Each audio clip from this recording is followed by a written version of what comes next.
Talk about an eventful night at the old ballpark for Tim Anderson.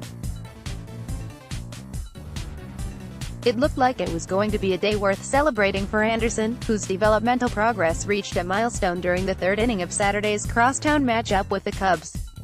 He hit his 20th home run of the season, becoming the first White Sox shortstop ever to have a season with at least 20 homers and at least 20 stolen bases.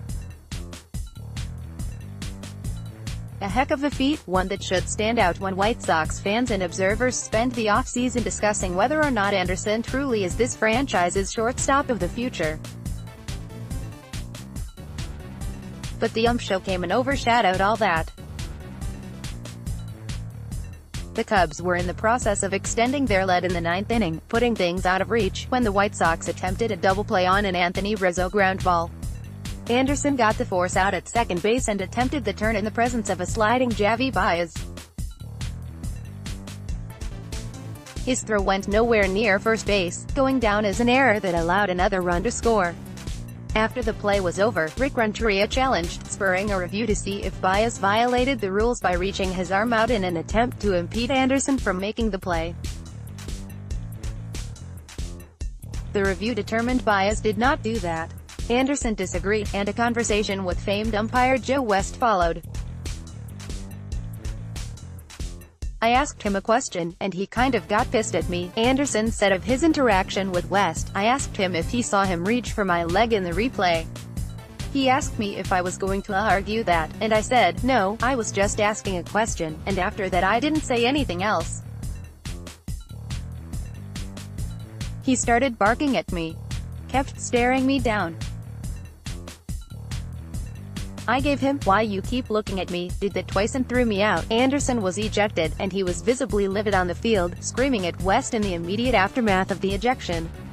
Renteria came out after Anderson started making his way toward the dugout, still yelling, and was ejected, as well. Now, White Sox fans are no stranger to West, who famously, or infamously, if you're a White Sox supporter, called a couple of balks on Mark Burrell and ejected both Burrell and Ozzie Guillen in a 2010 game against the Cleveland Indians, sending announcer Hawk Harrelson into an on-air rant against West. He's becoming a joke to the umpiring profession, but the White Sox are far from the only team to have their run-ins with West. Anderson was obviously familiar with West's reputation, taking a shot after the game. "I don't have much to say about him. Everybody knows he's terrible," Anderson said. "But I didn't say much and he threw me out. It's okay." Additionally, Anderson was adamant that Baez did indeed move his hand in violation of the sliding rules at second base, and added the review officials in New York to his criticism list. "Yeah, definitely. You could see it in the replay," Anderson said. "That's just one of the many that they missed in New York, I guess," and so an eventful night for Anderson. His criticisms of the officials will undoubtedly overshadow his joining the 20-homer club and standing alone in the White Sox 20-20 club. But those are just further examples on Anderson's growth as a player this season. Yes, the error he made on that play was his 19th of the season, putting him among the league leaders in that category after he led baseball with 28 fielding errors last season.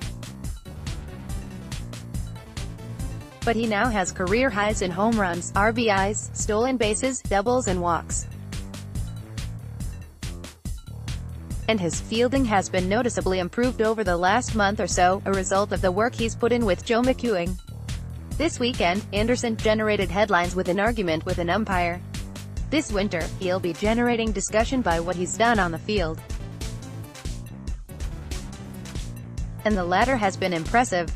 "I've been able to take my game to another level," he said. "I just have to continue to grow and just keep learning and keep working hard."